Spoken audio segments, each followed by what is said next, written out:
BJP সমেত হারাতে হবে, মানে ডিম সমেত মাকে হারাতে হবে।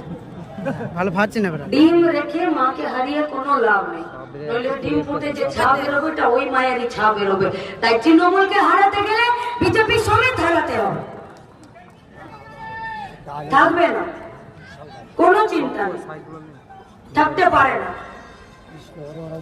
শুধু পিছনে যে পুলিশ দাঁড়িয়ে আছেন তাদেরকে বলছি, চাপড়া থানার ওসিকে, এখানকার সেক্টর অফিসারকে, এই কৃষ্ণনগরের রিটার্নিং অফিসারকে, এখানে যে নির্বাচন কমিশনের থেকে লোকজনরা কাজ করছেন তাদেরকে, এই রাজীব শেখের মতন গুন্ডাগুলোকে বলে দিন 26-এর পর আমাদের পাড়াতেই থাকতে হবে, বেশি বার বেরো না।